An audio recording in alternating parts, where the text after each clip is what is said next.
Welcome to the canonical first episode of Say the World, an international writing podcast. We do have an episode 0. This is officially our episode 1. My name is Mike Meginnis. I'm the communications coordinator at the International Writing Program at the University of Iowa, and also I write some fiction. And I'm Christopher Merrill, director of the International Writing Program, and I'm a poet whose latest book is titled On the Road to LVIV. The substance of this week's episode is going to be a conversation with the Japanese poet Yasuhiro Yoshimoto, and we're going to hear him read some of his work as well. We're going to hear it in the original Japanese, and we're going to hear it in English translation.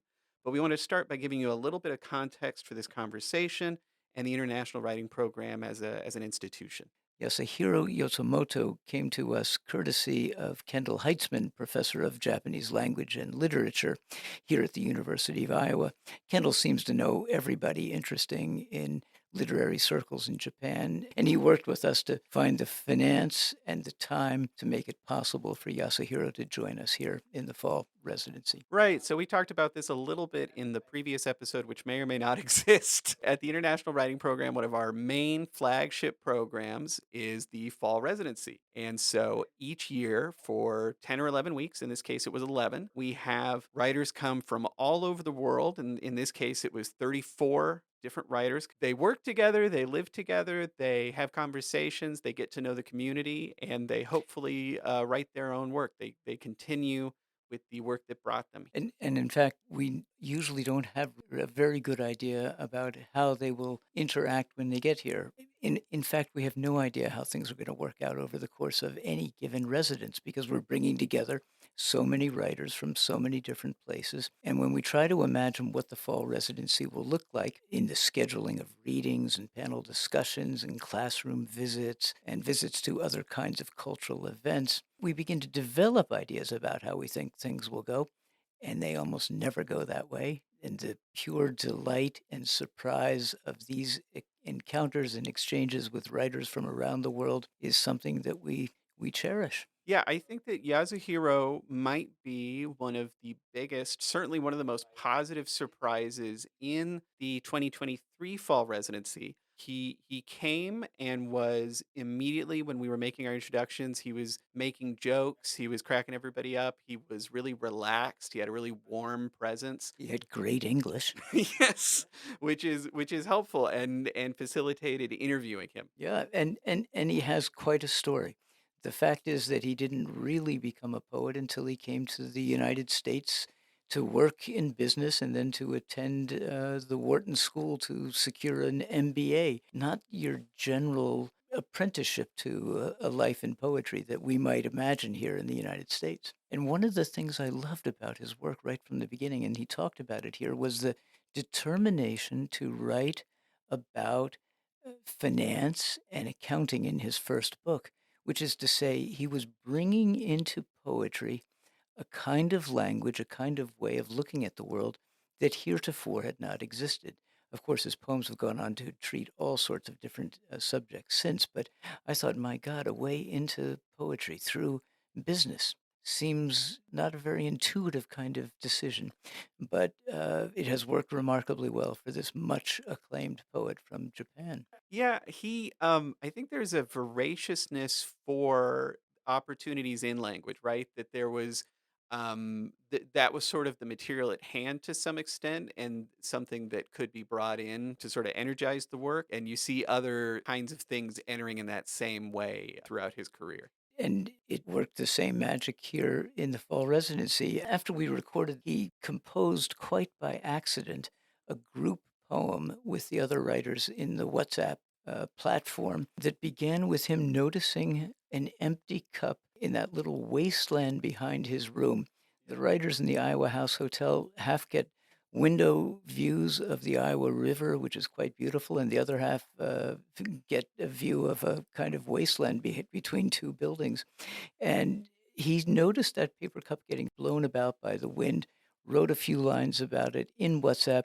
Another writer responded, and before we knew it, they had a group poem done, which he premiered at a reading at Hunter College in New York City. Did you see the conclusion of the story of the cup? Did you see what happened? I don't know where it ended, what happened. Yeah. So I don't know exactly where it was. I know that the cup was in a weird, inaccessible place where it was able to stay largely undisturbed for the entire period of the residency. And I also know that at the end of the residency, he sent us a photo of himself holding the cup. Oh, wow, I did not see that. Yeah. And the question remains, was the cup half full or half empty? I think in Yasuhiro's vision of the world, it's always half full, but that vision will compete with other poets' visions.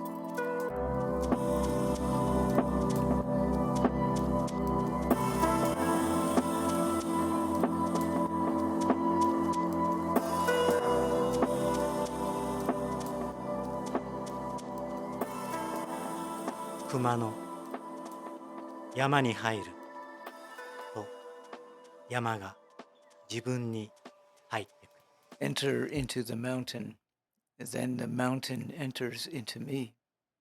岩は空の軽みに耐えて、空は岩の硬さを抱いて、羽ばたく翼。A rock bears the lightness of the sky. The sky bears the hardness of a rock, fluttering wings. こめかみに汗、葉先に露。ひとしずくに宿るこの春。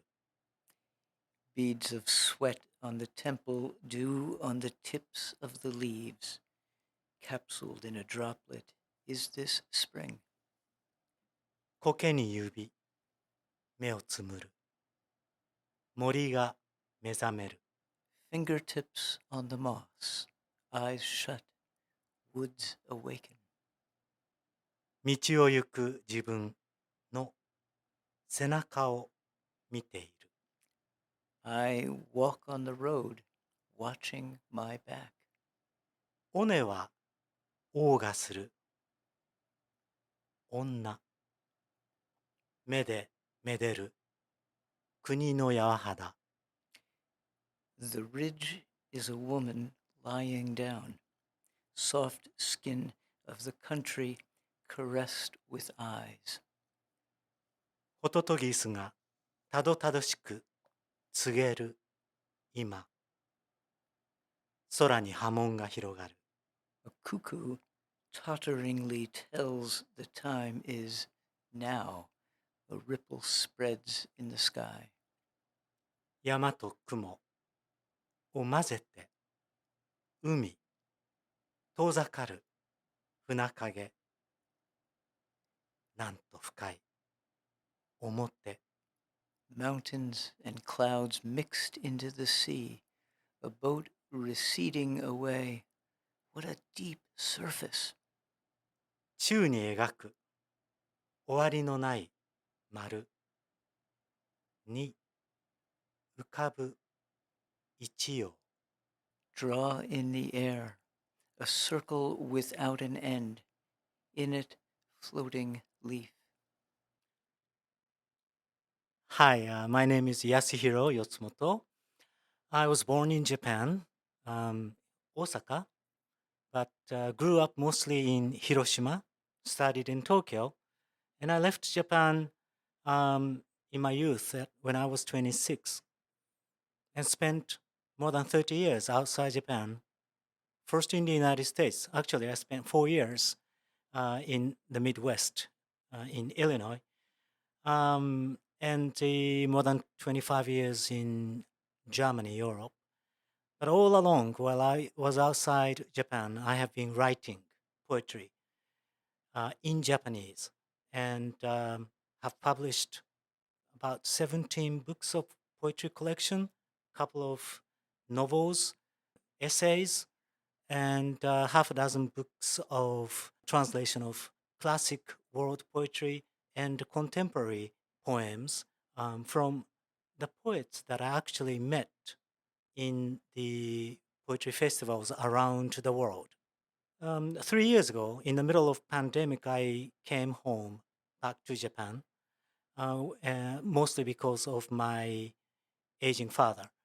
And I'm still there, teaching poetry in some universities and organizing poetry event on a monthly basis, and still writing in Japanese. Thanks so much. Thanks for being with us. You got right to some of the things that I wanted to ask about right from the start, which is I'm interested in this time that you spent studying in the U.S., this long time that you spent first in the U.S. and then in Munich, and the sort of relationship to writing poetry in Japanese that resulted from that time. So I guess I'd start with asking, what was it that made you decide to go to the University of Pennsylvania to earn your MBA in corporate finance? Well, first of all, main reason for my getting out of Japan was that I realized that in Japan it is impossible to write poems while working as a businessman. And yet I didn't want to be a just a poet or writer. I didn't want to be a literature person. I want to have both the real life family um, and poetry. And I figured it would be better for me to try to do it outside Japan. So first I came here not as a student, but rather as a expatriate of a Japanese company, which established a joint venture with an American company in Philadelphia. But then I figured that everybody was going to this MBA course, and if I apply and get accepted, I have 2 years free time. And I know that this company that I was working for in Japan would sponsor it. And so I went for it. I got accepted, and I had 2 years of mostly writing time. And in fact, my first book of poetry was based upon the learning from Wharton MBA course. And I used all these knowledge as a metaphors uh, to describe the new society emerging at that time.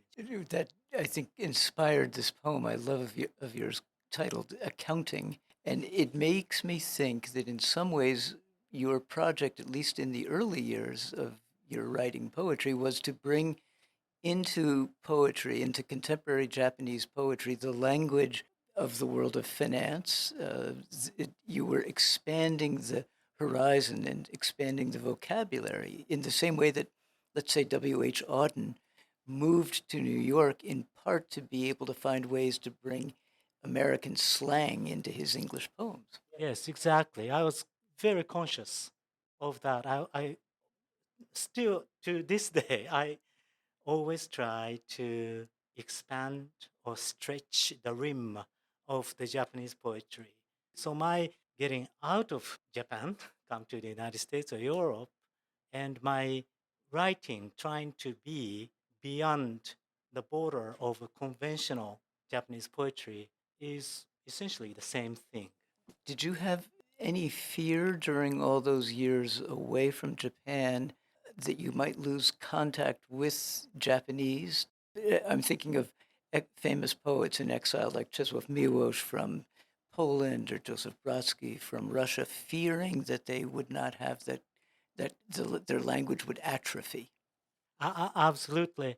Well, this first book of poetry, which contains accounting and the corporate finance and all these things, uh, was a quite successful in terms of general audience. That I got reviews in the newspaper magazine, but when it comes to the core Japanese poetry, it was totally ignored. And I was kind of pissed and stopped um, writing for almost 10 years.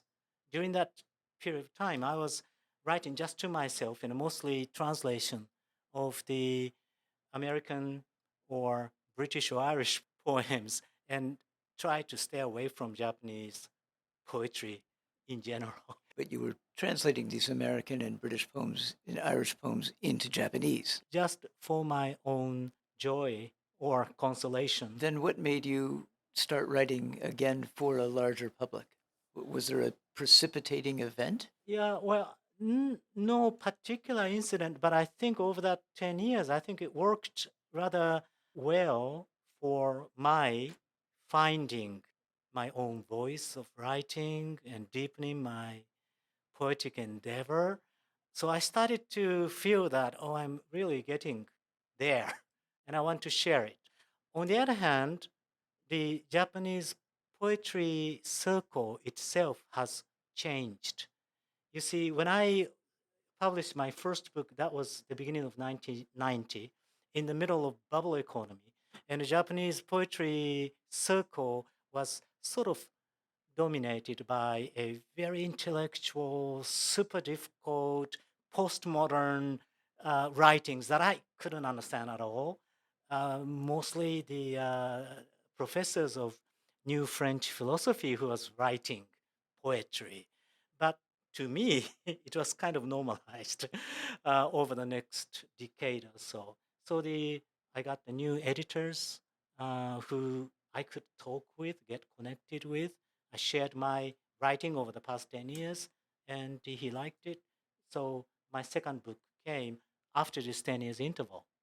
I love this conversation, and it makes me think of examples in American poetry. Let's say Wallace Stevens composing poems on his walk to the Hartford Insurance Company, and then typing them up, or having his secretary type them up, or T.S. Eliot working in a bank. That whole tradition of people having another life, William Carlos Williams being a doctor, and that you would be shaped and influenced by a different vocabulary, but also different habits of mind. Yeah, something I was wondering about when you said that you did not want to be just a poet. It makes perfect sense to me, but it's so much the opposite of what I'm used to hearing from folks here, where the fantasy, right, the thing that you dream of that you know you're never going to do, right, is to be able to just make a living writing poetry, or just make a living writing fiction, or whatever it is. And there's those privileged few, but most folks in the U.S. would not be trying to think of ways to avoid only being a poet. They would be thinking,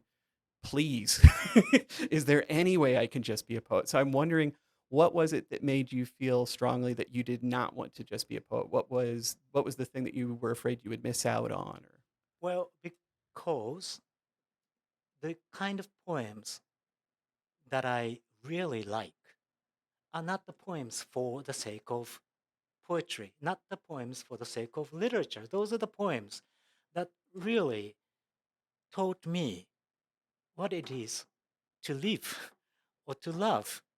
That the poems that I really love urge me to go out of poetry into the real world and do something.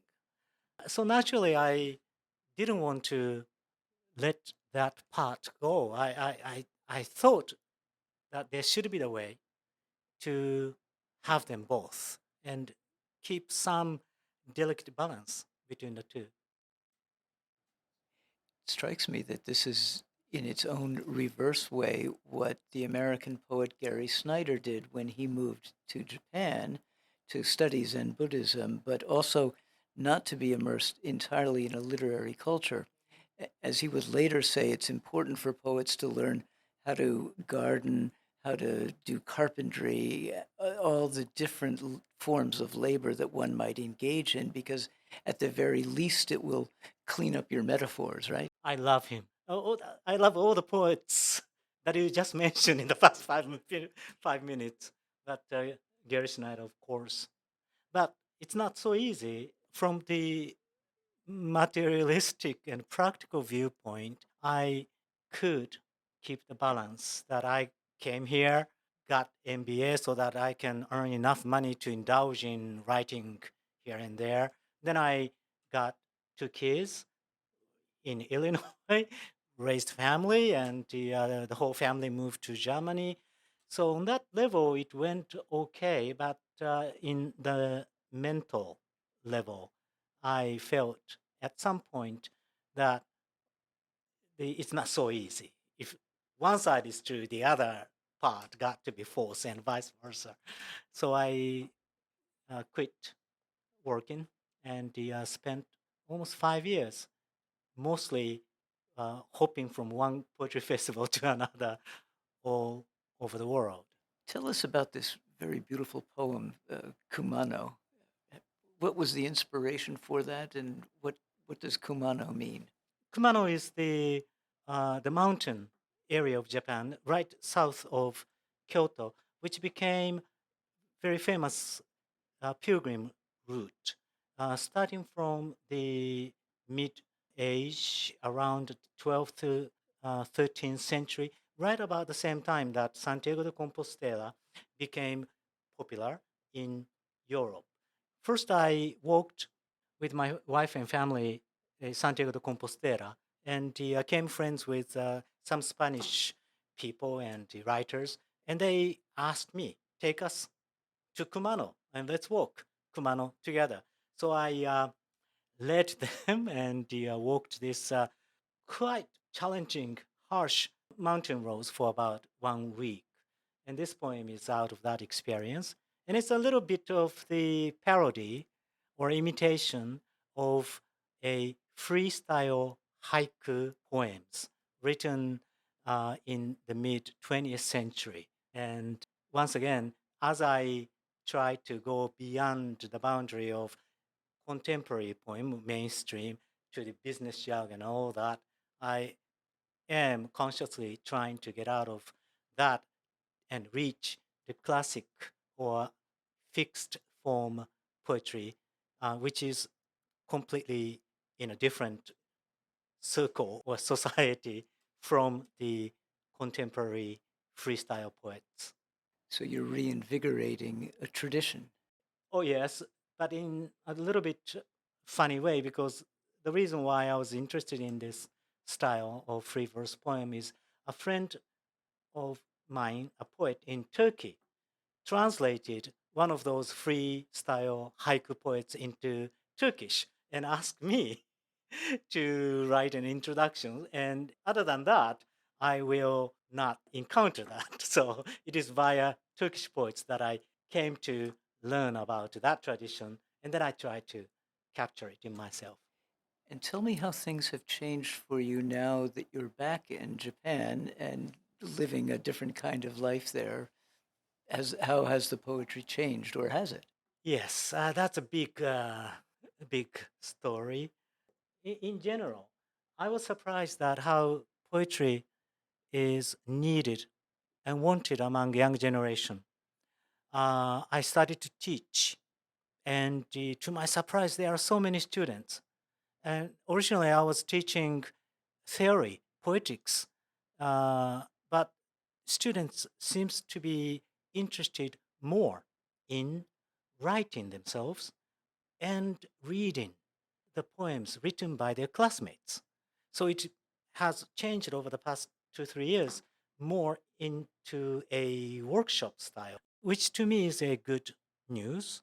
But at the same time, I started to realize that the main reason why they are more interested in writing and reading their own poems rather than learning the established literature is out of loneliness and out of psychological anxiety, partly because of the pandemic, but more fundamentally in the contemporary Japanese society. I feel the young generation quite hopeless and lonely, and they are choked by the administration and controls and everyday language. Does the workshop become a new form of community for them, a way to allay their Yes, loneliness? and sometimes a therapy. I think there is definitely a therapeutic effect in that. So I'm happy that poetry is at service for the young generation, but at the same time, I feel sorry for them as a generation. And I feel very much frustrated by the Japanese society, which to me became more inward looking, more uh, controlling over a general public.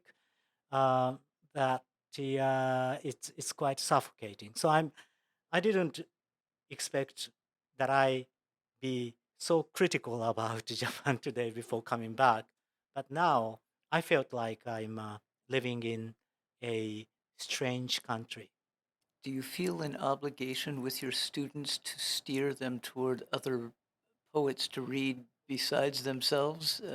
Is it Do you continue with the poetic theory or history as part of the regimen? Of course, yeah, and a good thing about is that even if students write out of their emotion and spit out all this dark image of cutting the wrist and pulling the nails, and I have no hope at all whatsoever. I am not a psychotherapist. I'm not even their teacher in academia. I'm just a poet. So what I would react to is simply on the literary level, and I would point them that, well, maybe you can use the better metaphor, or maybe you can use a different style. Why don't you read this poem? There are, sorry, but so many poets already writing about this dark image. So I think it's a lot healthier and easier for both of us, student and myself, to talk about something dark in your heart, but in this template of poetry techniques or poetry, more practical dimension there. And yet you can go deeper and deeper and deeper, and hopefully the student will reach something universal, starting from his or her very personal experience.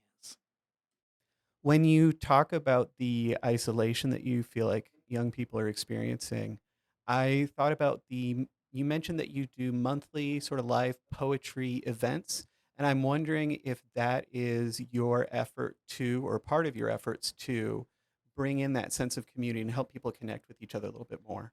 Well, it's called Poetry Talks Live, and it's held in a small live house in the basement, right in the middle of Tokyo, in Shinjuku area. And I started this out of my personal need that I came back to Japan after 30 some years, and I was dying to meet with my poet friends, only to find that I can't because of the pandemic isolation.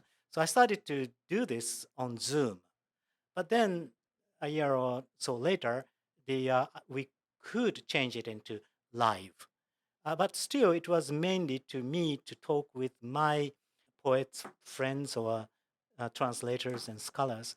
But then one day, a friend, a student of mine, after the event is over, came to me. Can I read a poem? And says, sure.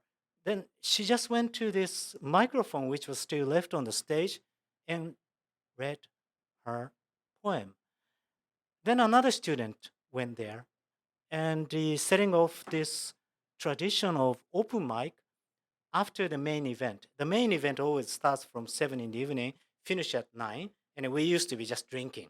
But now, after 9 until midnight, when the last train of Yamanote line stops, there always is this open mic, and it's like 70% students, but also grown-ups, and that's a real community, old and young, reading together for almost 3 hours. How has that experience shaped your newer poems? Thank you for asking. I think it really made a profound impact on my way of not only writing poems, but thinking of poetry in general. That, I have been writing in isolation, more or less, away from Japan. The readership to me was a abstract concept.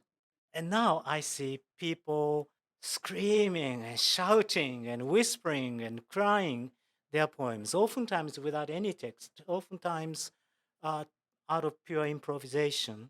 So it's a totally new, at least to me, way of poetry. And I wanted to learn from that. And I started to write.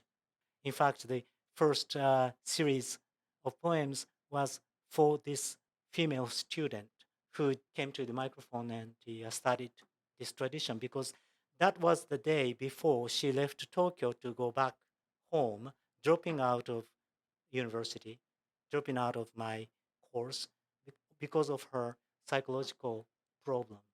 But I kept writing to her, and she kept writing to me. So I started to write in such a way that I speak to her in this small live house.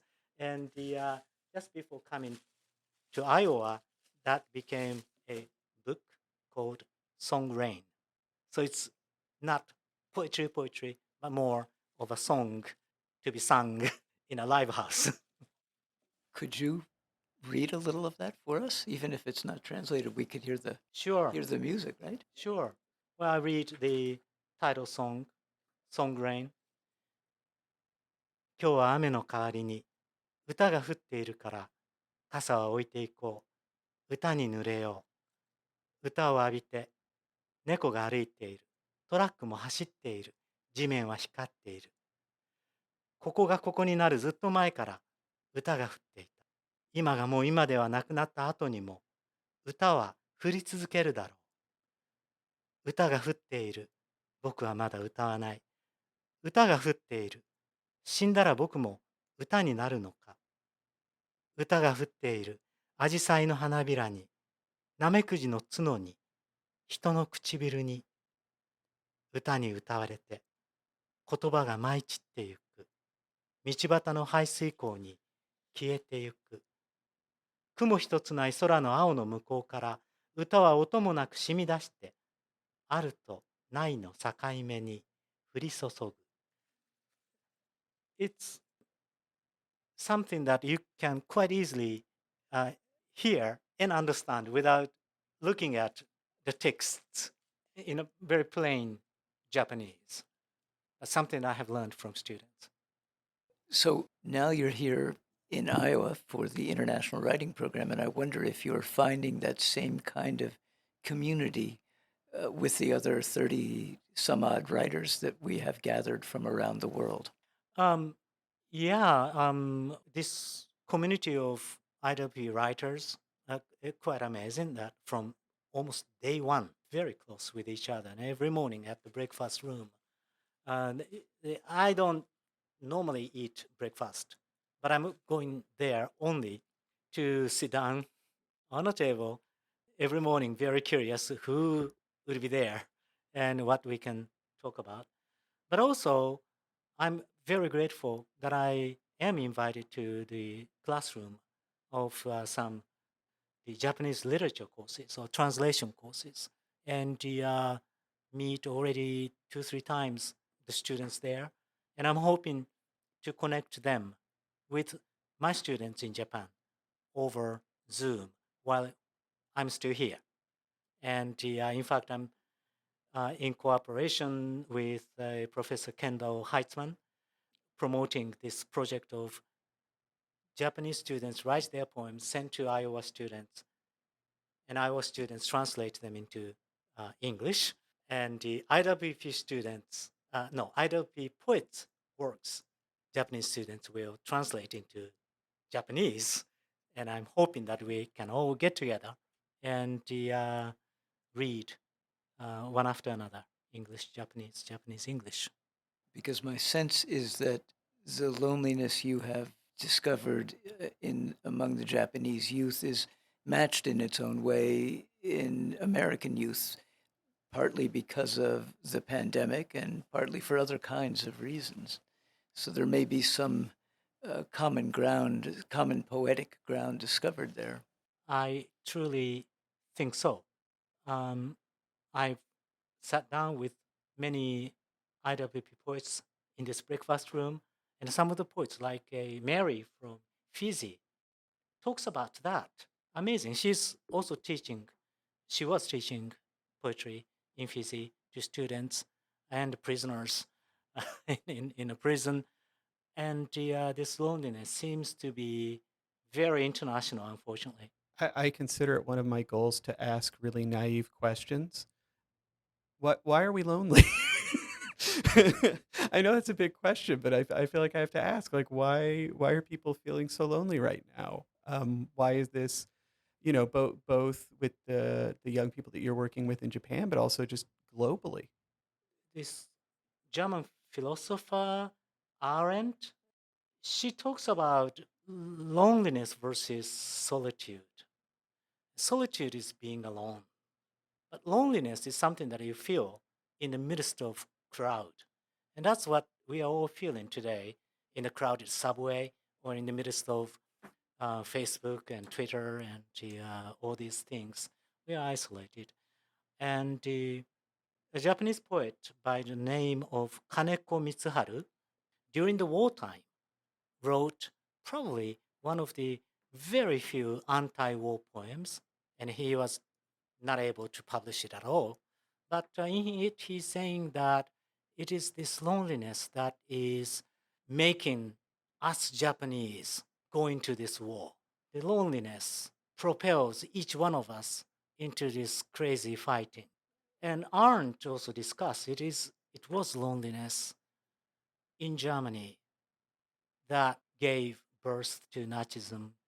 So I think it happens again and again in the history of human race, but modernization, industrialization is one wave of loneliness. The global capitalism and this AI technology that started around 1990, 89, 1990, the time that I published my first collection of poetry using the corporate finance and all that stuff, is this new wave generating the sense of loneliness. That prompts me to ask, since you spent so much time in Germany, the other country that recovers from the war in its own way, whether the poetry of Paul Celan became important to you, the Romanian-born poet whose parents died in the Holocaust and who then decided to write in German in a way to purify that language. Is his work at all useful to you? Of course, of course. And he's extremely popular in Japan. But less popular than Paul Celan in Japan is this Korean poet, Kim Ji-shon, who was born in Korea under Japanese occupation, who taught Japanese at school. He fell in love with Japanese poetry, so much so that he forgot Korean language. And then the war finished, and the Japanese became a enemy language, but he could only write in Japanese. And he came to Japan, where he met so many racism and discrimination, but kept writing in Japanese. uh, and I think it's fascinating that the Porcelain in Europe and a person like Kim Ji-shon, who was the victim of this wars and the fascism, but at the same time somehow managed to generate poetry from the different languages. And there is another poet called Ausländer. Do you know her? What's her first name? Ilse. Iris Ausländer. Ausländer started to write in German after self prohibiting that language herself for almost a decade or something following the end of the Holocaust because of her meeting again Paul Celan in the United States. So I love reading Ausländer as much as I love Paul Celan.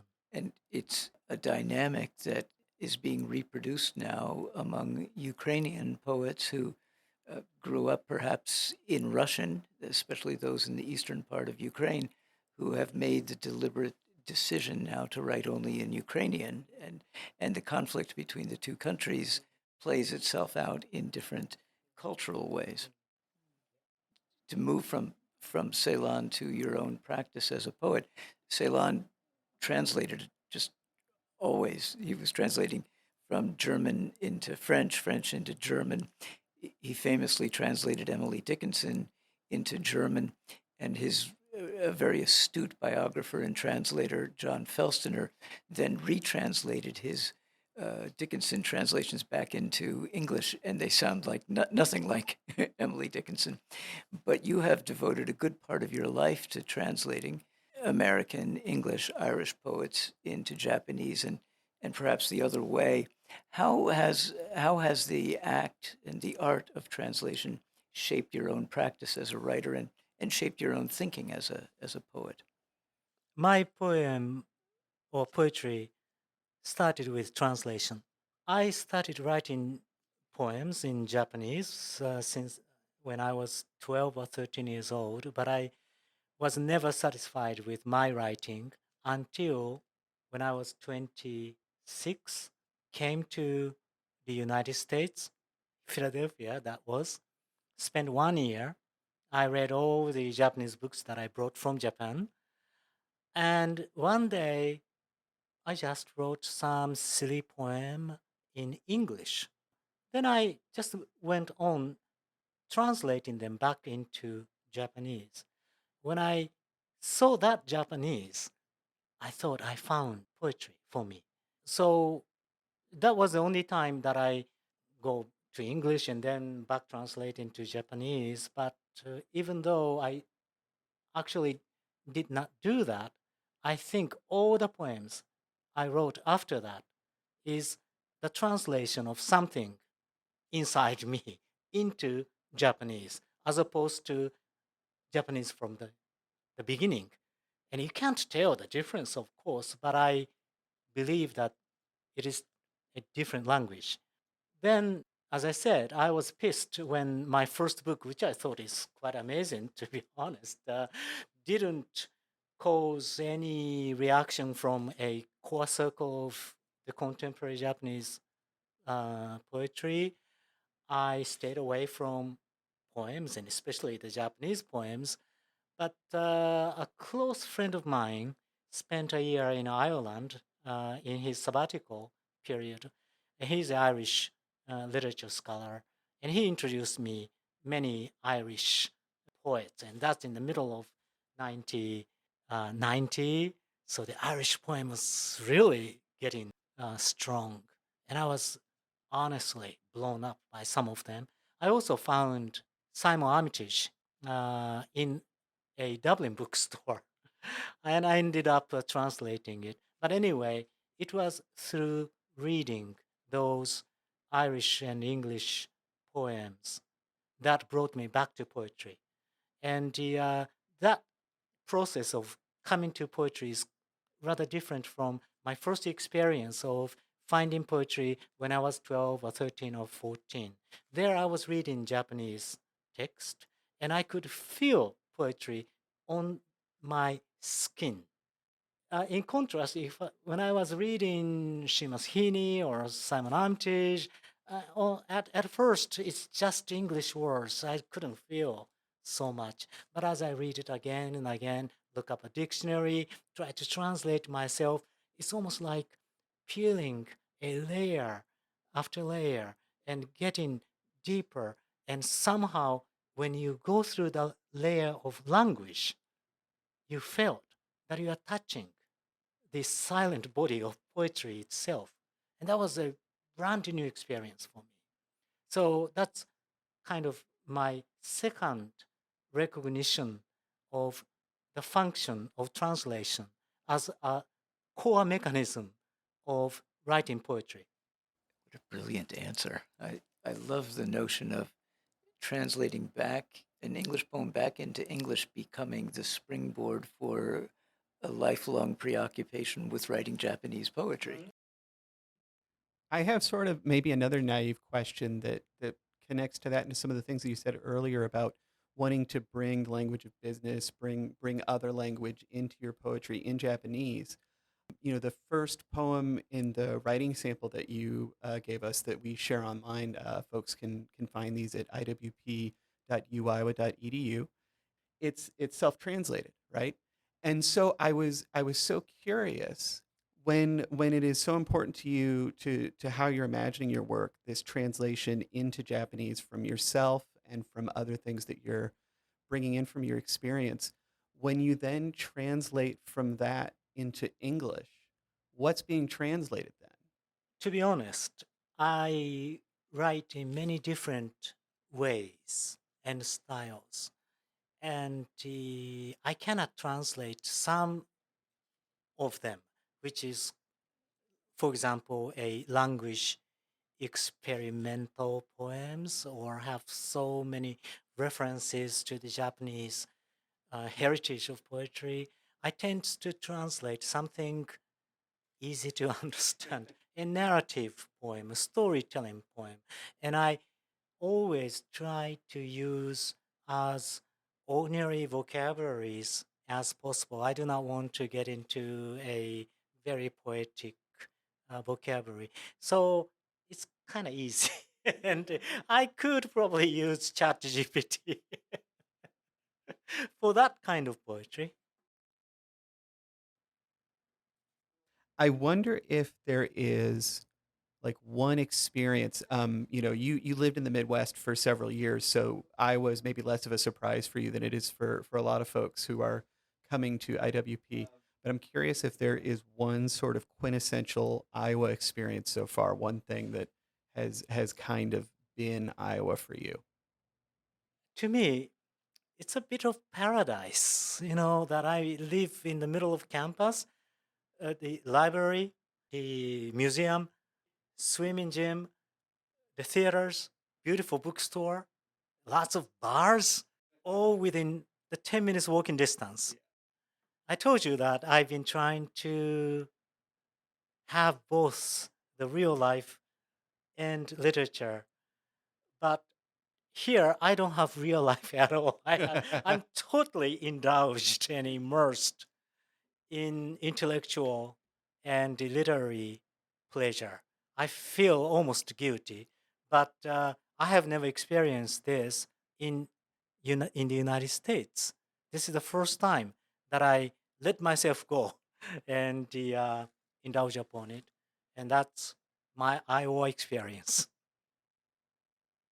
So, can you tell us something about what you're working on now during your Iowa experience, what you're writing now? I'm not writing. I just published my 16th and 17th collection of poetry right before I came here. And I thought that I've written too much. And I think it's time for me to go to really start thinking of my finishing works or late works, something like that. So I am using this time as a special time and special environment for me to think about it. And I think it's got to deal with the Japanese poetry, Japanese society, its history in its entirety. And so I'm reading a lot of um, Japanese stuff in Iowa Main Library. Yesterday, I was reading all the poems written in the concentration camp during the wartime by the Japanese American in the California. I'm also studying some Japanese people who ended up coming to the United States at the turn of Meiji Revolution when it was prohibited to go out of the United States. He has the US experience, but I'm trying to use this opportunity to look back Japan in its poetry from outside and to find some idea as to how I can capture it as an epic poem. One last question for you. Is there one really interesting thing, could be as big or as small as you like, that you have learned, maybe from your fellow writers, maybe from just somebody around, while you've been in Iowa? From Japan, there is another writer coming with me. She's Lee Kotomi. She's from Taiwan, her mother language, Chinese language, but she is a Japanese language novelist. And I have never read her works before coming here. And I had a lecture to the Japanese literature students about a week ago about the history of Japanese language and Japanese poetry, how it is influenced by Chinese language, and how Japanese language is in fact essentially a translation language, and all that. Somebody in the audience said, well, that's one of the key topics or subjects of Lee Kotomi's novels. And Lee Kotomi was there right in front of me. She didn't say anything. She was just smiling. But I asked her, what's the title of the this novel? She says, it's Higambana no Saku Shima. And I rushed to the main library, and it's on the shelf under the title reserved for the class or something. I grabbed it and says, to be returned within 3 days. And I finished it in that evening. And it's fascinating novel, hitting right in the middle of my current interest of how to recapture my vision of Japanese poetry and Japanese language and Japanese culture. She did it all already. So I told myself, this is the reason why I came all the way to Iowa.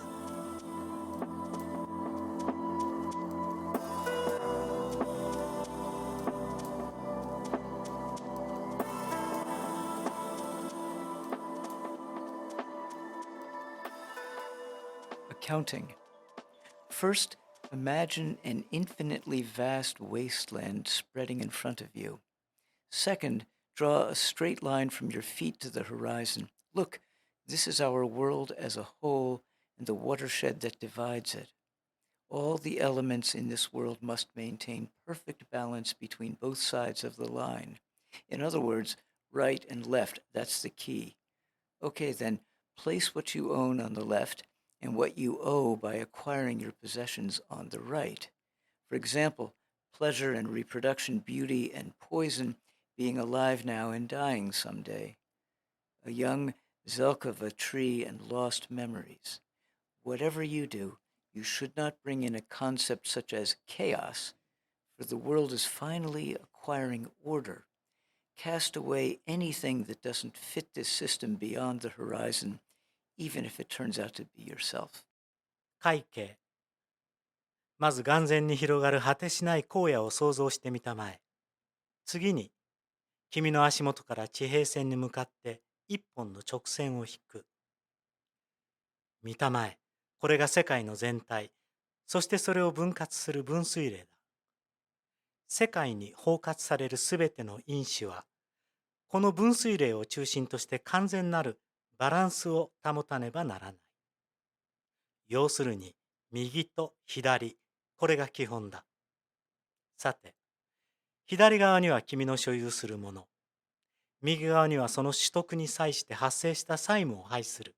例えば、快楽と生殖、美と毒、今生きることと、いつか死ぬこと、一本の若い欅と失われた記憶。間違っても混沌などという概念を持ち込んではいけない。世界は今こそ秩序を獲得しつつあるのだから。このシステムにそぐわぬ者は地平の彼方へ追いやりなさい。